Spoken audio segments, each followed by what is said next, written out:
Hola, bueno, vamos a continuar aquí en el Expreso TV. Tenemos a nuestra invitada, nos acompaña la doctora Silvia Sudol. Ella es directora de Transporte Internacional en ATASI. Bienvenida, Silvia. Muchísimas gracias.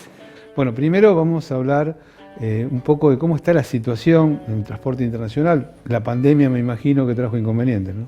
Así es. Bueno, en general cuando uno habla de estos temas internacionales tiende a pensar que son temas como la política exterior, ¿no? A la gente medio que no les interesa lo que pasa hacia afuera. Ahora, en este caso, cuando se trata de una crisis, ahí sí empieza a interesar. En general, el transporte internacional es lo que menos se ve. Uno, bueno, se interesa de la problemática de transporte de cargas en general. La pandemia puso el transporte de cargas en el primer lugar central porque se declaró actividad esencial y el transporte internacional de cargas también.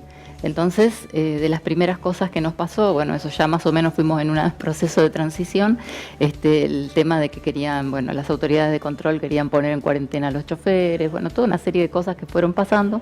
No todas se solucionaron, tuvimos bastante ayuda de algunas autoridades, de otras no tanto, y el problema principal que seguimos teniendo lamentablemente es con las provincias, sobre todo con algunas provincias que, bueno, no hace falta que las nombre porque todos conocen cuáles son las situaciones en cada una, pero el tema de volver a crear aduanas interiores, que para nosotros es, digamos, una situación casi preconstitucional, ¿no? Porque ¿cómo podemos pensar, si ya la propia Constitución las prohíbe, que los gobernadores, con mucho criterio, por supuesto, al principio, cuando todavía no se conocía qué era, cómo venía la cuestión, teníamos, bueno, la experiencia de otros países que habían empezado ya antes que nosotros, pero creo que al día de hoy no se justifica el cierre entre las provincias. Esto genera muchísimo problema al transporte de cargas, que por otra parte el transporte internacional ya de por sí está muy golpeado, porque la situación económica que es complicada en todos los países, eso sabemos, pero la verdad es que hay mucha competencia, tenemos una situación de mucha diferencia de costos entre las empresas argentinas de transporte internacional y las extranjeras.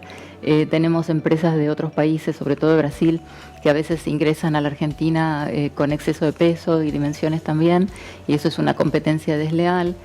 Bueno, los precios en general de los costos y sobre todo el acceso al mercado de divisas, que complica especialmente a las empresas que tienen que salir sus camiones al exterior, a los países del Mercosur, y los choferes no pueden contar con el dinero como para circular y bueno, hay muchas cosas que sabemos que no se pueden pagar con tarjeta de crédito en los países de la región. Si uno va a Manaos o un camión va a La Paz, muchas veces en ese tránsito el chofer no tiene dónde comprar si no cuenta con la moneda de ese país, ¿no?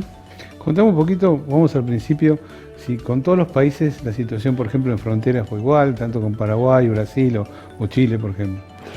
Bueno, los primeros días sí, en general hubo bastantes problemas porque, bueno, esto que decía antes, ¿no? El desconocimiento, cómo va a ser, los decretos, más o menos los países sacaron, Paraguay fue el primero que sacó el decreto del aislamiento, pero casi inmediatamente vinieron los demás países.